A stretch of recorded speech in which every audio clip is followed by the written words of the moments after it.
here we are again. Welcome to our next episode of our Sunday Prep.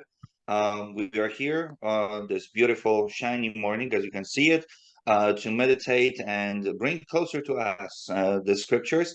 But first, Jim, how are you doing? Good morning, Father Matt. I'm doing very well. Yeah, how I would have to say I was thinking this morning and a little bit last night too. This time of the year we usually talk about like how busy things are or things like that.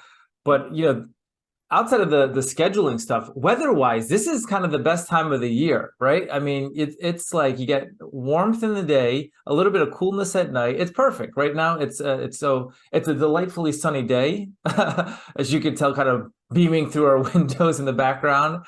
But yeah, it's kind of a great time of the year, and once everyone kind of settles into the new routines of school and work and all the programs starting up again, it's kind of a really delightful time. So yeah, good things to think about and to be excited for. So how are you doing today? I'm doing just great. Yeah, I love what I'm seeing outside of my window, and especially since this week there were some warnings about the hurricane coming our way. But thank God everything is we're okay. Nothing really happened. We had just a couple of flashes of rain, which is okay. We need that too. So Uh, no, everything is we are good and safe. So that's what we need actually, right?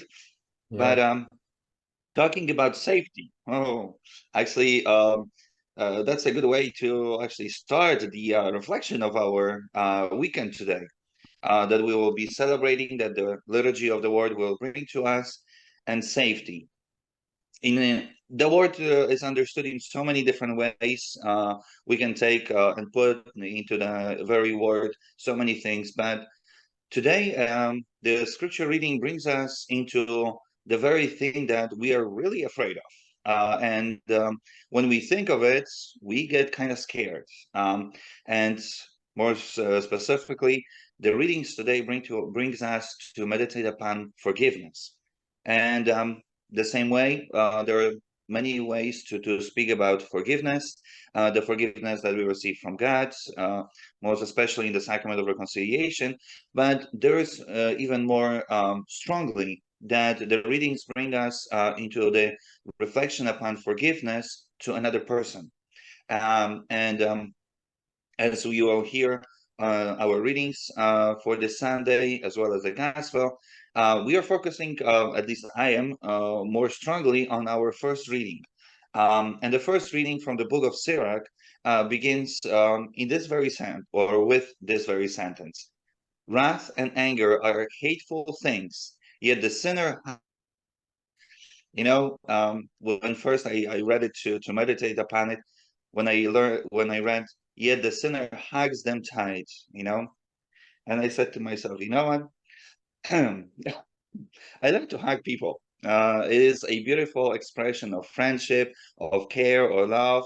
Um, all the good things that are happening or when we celebrate our birthdays or any other anniversaries, people will come and hug us, wish us well, best, and all the good things that come with it.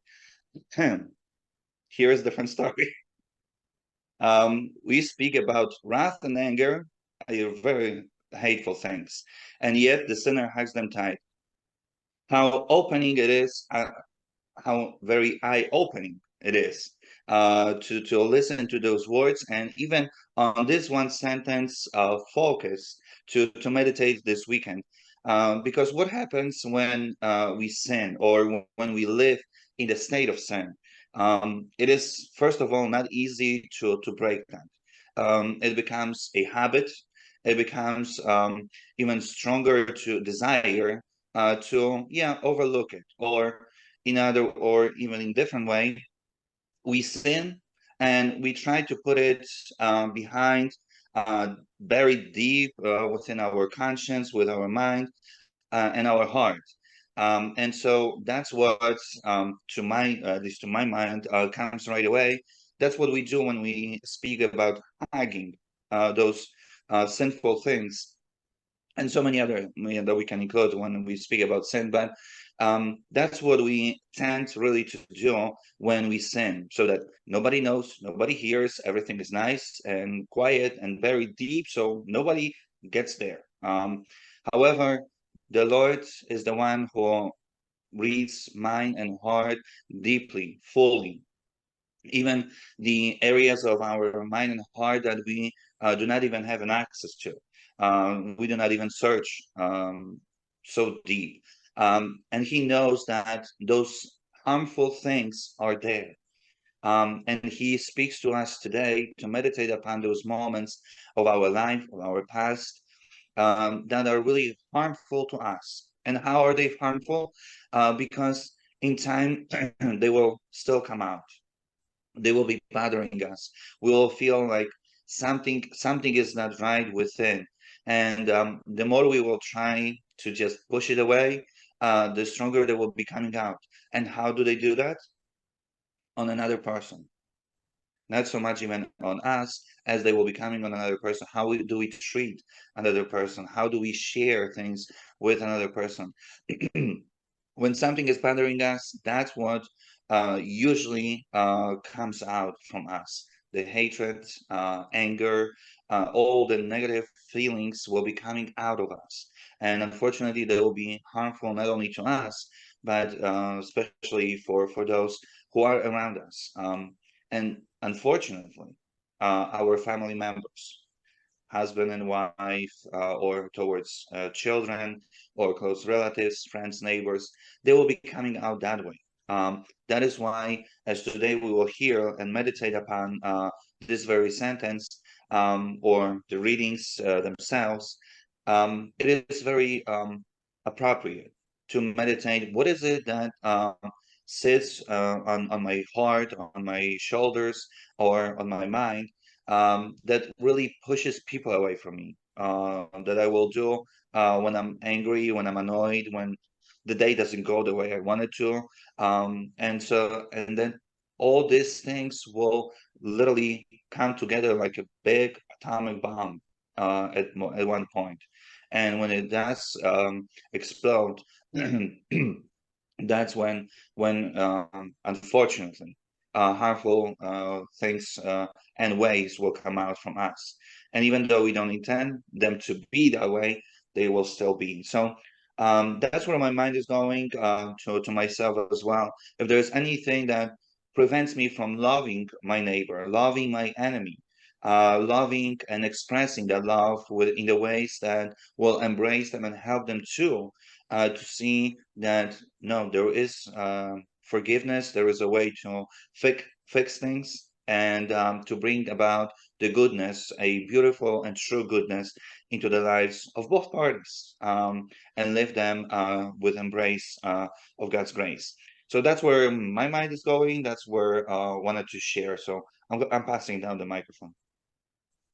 Well, Father, you speak a lot of truth there, especially, and every single person who's watching or listening to this knows this, that, it's as we kind of let those internal things kind of bottle up, that they tend to lash out at the people closest to us, which is kind of a strange thing, because you think like, oh, those are the ones you would protect, and we would lash out at strangers, but we tend to kind of lash out and, demonstrate our anger and our wrath and frustration towards people closest to us, which is kind of a terrible side effect of the sin of this world. We kind of damage and hurt those closest to us. Not that we should damage or hurt anyone, but it's an interesting kind of reflection there. I'm thinking, Father, that over the course of the liturgical year, there are certain Sundays that have certain designations. Like there's like Good Shepherd Sunday, there's like Corpus Christi Sunday, there's different kind of themes. So this one you could call like Forgive Your Neighbor Sunday, because the entire readings are all about this idea of forgiveness from the Old Testament, and then into the gospel, which is a story which we've all probably heard before, about the unforgiving servant and how many times must I forgive my neighbor. And so obviously the theme of the weekend to reflect upon. But I'm with you, Father. I think this kind of first reading from the book of Sirach is striking, in part because I think it touches something that's very like fundamental in a basic human experience that we all can relate to. It's something that is very practical and something very concrete, which is the experience of anger and wrath, and how we kind of cling to those things. I think of just my experience just this morning. We're recording this first thing in the morning, and my commute in the morning, dropping the kids off, it's about a 15-minute drive for me. Not terrible, right? But along that way, I'm kind of battling traffic through on Route 46, and I could think of, just as you were talking, three different drivers who kind of irritated me as we were driving. Now, I don't know those people from anything, and did they do anything objectively wrong? No, not really. I don't think they did anything wrong. But in those short moments of driving, of kind of I got to get to work, I got to get to the kids to school, I'm thinking, this guy's, what is he doing? And why is this?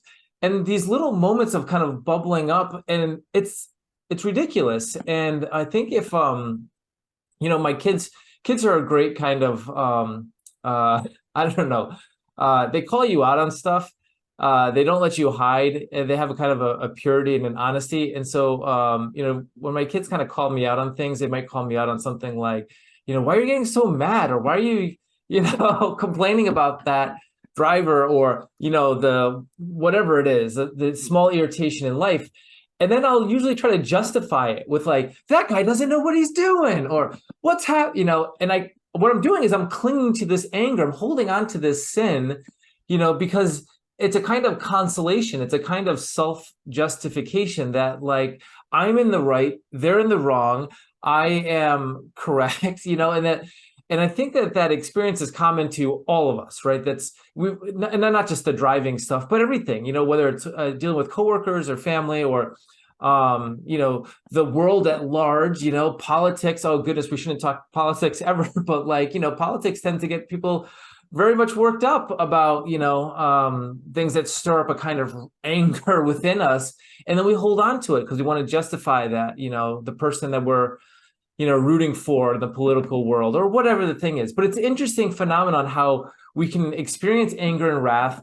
And then when we're kind of called out on it, we tend to try to self-justify. We have this strange habit, because of original sin and because of our actual sins that we commit, we tend to hold on to these sins, and it's obviously wrong. It's obviously something that we shouldn't do.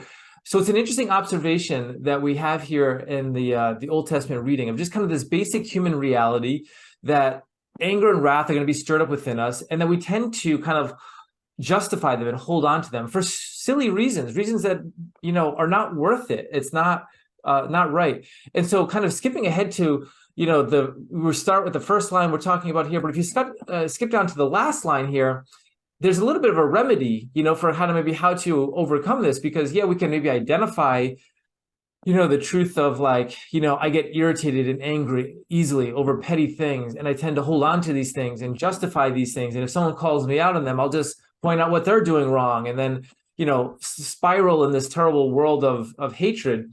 So the last line of the reading we'll hear on Sunday says, think of the commandments, hate not your neighbor, remember the Most High's covenant, and overlook faults. And, that's, a very simple, but very practical and concrete way, I think, maybe to try to overcome these habits that we have towards anger, the disposition we have towards getting upset about things, and then kind of our refusal to seek forgiveness, whether it's from an actual person that we are in relationship with, or, seek forgiveness from God to the mysterious driver in the, silver car that cut me off this morning, or whatever. So I think there's some interesting things, when we think, just going to look very quickly at this last sentence again, because there's four different recommendations. Think of the commandments. Okay, so the commandments, the law that God gives through Moses, but for us who are living now in the new covenant, right, we have not only the 10 commandments, but fulfilled in the law of love that Jesus gives, to love the Lord above all else and to love our neighbor as ourselves. So if we're thinking of the commandments, we're thinking of, like, right actions and what is the right way to behave. And in this law of love that Jesus gives to us, like, am I actually loving, my neighbor, that driver, my coworker, my wife, my kids, whatever it is? Am I actually loving them? So being reminded of, like, the moral obligation that we have, okay, that's a good way to kind of, like, squash that disposition towards anger. Hate not your neighbor. Okay, well, that seems pretty straightforward, but it's interesting because hate. Saint John Paul II, Saint Pope John Paul II said this, and I'll try to be brief. But Saint John Paul II said that the opposite of love is not hate; it's use, right? But we tend to think of hate as kind of this, like the ultimate evil thing we can do.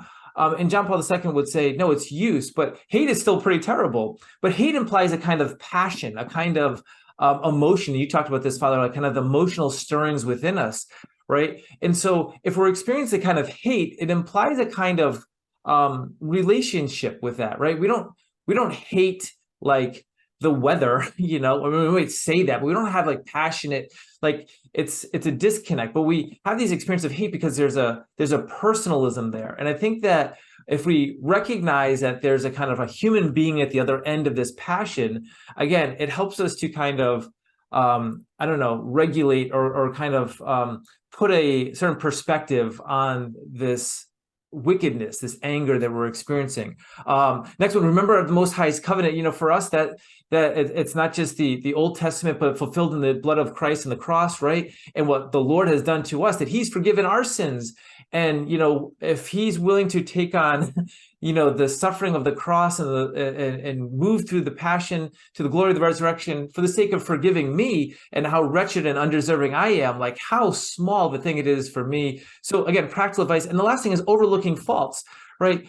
Every one of us has faults. We all know this. And so it's not about like, just being a sucker who gets beat up on and just always gets cut off in traffic. And I'll always be the person who gets like abused, and Christians are the ones who just have to hang their heads in sorrow because we can't do anything for ourselves. But it's about recognizing like, yeah, there are other people who have faults and have done something, but I'm going to look past them to, again, recognize what Christ has done for me, to recognize that the other person is a human person, and to recognize that there is a moral law that I am bound to, this law of love. So anyway, maybe some practical advice, but as always, every Sunday we always say this, but there's a lot you could talk about. But for the interest of your time and everyone's time, I'll stop talking there. Well, and us, we are the talkers here, and we do love to talk and share, what God is speaking to us or through us to you guys. And we do that with great joy to bring it closer to you.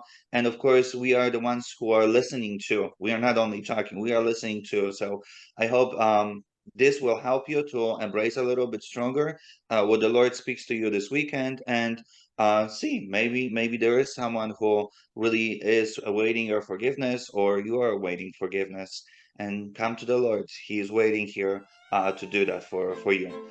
God bless you, and we'll see you all this coming Sunday. Bye. Bye, everybody.